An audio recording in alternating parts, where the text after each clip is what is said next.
এই যে এই প্রবলেমটি প্রসেস সিস্টেম ইটস রেসপন্ডিং, এই প্রবলেমটি কিন্তু অনেকের ক্ষেত্রে এবং বিভিন্ন মোবাইলে কিন্তু এই প্রবলেমটি দেখায়। এর সলিউশন আপনারা কিভাবে করবেন এই ভিডিওটিতে আপনাদেরকে স্টেপ বাই স্টেপ বলে দেব, তাই ভিডিওটি স্কিপ না করে শুরু থেকে শেষ পর্যন্ত দেখবেন।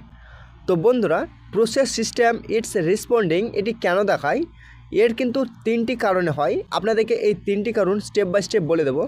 তার জন্য সর্বপ্রথম আপনারা আপনাদের গুগল ফাইল ওপেন করে নেবেন। এই গুগল ফাইলটি যদি আপনার ডাউনলোড করা না থাকে, আপনারা প্লে স্টোর থেকে কিন্তু ডাউনলোড করে নেবেন। তারপরে আপনারা জাস্ট ওপেন করে নেবেন।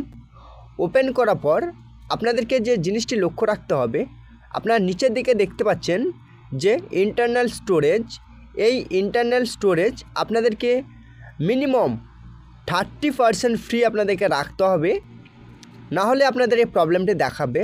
কারণ অনেক সময় অনেকজনের মোবাইলে অনেক কিছু লোডিং থাকাতে তাদের কিন্তু মোবাইল হ্যাং করে এবং এই প্রবলেমগুলো দেখায়। এটা হচ্ছে ফার্স্ট সলিউশন।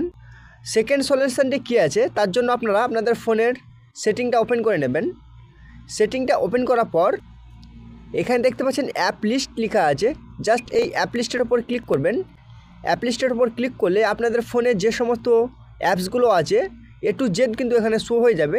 তো আপনাদেরকে কিন্তু এখানে যেটা সার্চ করতে হবে, সিস্টেম ওয়েব ভিউ আপনাদেরকে সার্চ করতে হবে। তো আপনারা দেখতে পাচ্ছেন এখানে system Android system web view লেখা আছে, জাস্ট আপনারা এখানে ক্লিক করবেন। এখানে ক্লিক করার পর আপনারা এখানে দেখতে পাচ্ছেন স্টোরেজ অ্যান্ড ক্যাশ লেখা আছে, জাস্ট এখানে ক্লিক করবেন। তারপর আপনারা ক্লিয়ার স্টোরেজ এবং ক্লিয়ার ক্যাশ এই দুটো কিন্তু ক্লিয়ার করে নেবেন। এরপরেও যদি আপনাদের না ঠিক হয় এই প্রবলেমটি, এর জন্য আপনাদেরকে কী করতে হবে, এর জন্য আপনাদেরকে আবারও সেটিং ওপেন করে নিতে হবে। সেটিং ওপেন করার পর আপনারা নিচের দিকে সিস্টেম দেখতে পাবেন, এই সিস্টেমের ওপর ক্লিক করবেন।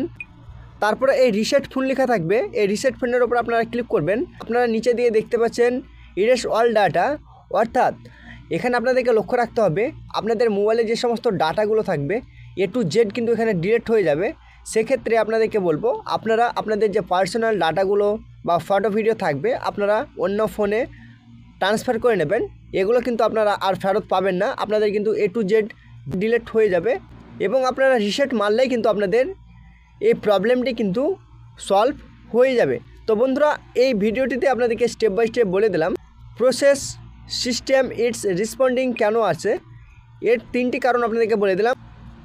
এই তিনটির মধ্যে অবশ্যই কিন্তু আপনাদের এই প্রবলেমটি সলভ হয়ে যাবে। তো এই ছোট্ট ইনফরমেশনটি কেমন হয়েছে অবশ্যই কমেন্ট করে জানাবেন। চ্যানেলে নতুন থাকলে অবশ্যই চ্যানেলটিকে সাবস্ক্রাইব করে পাশে থাকা বেল আইকনটিকে টিপে রাখবেন। ধন্যবাদ।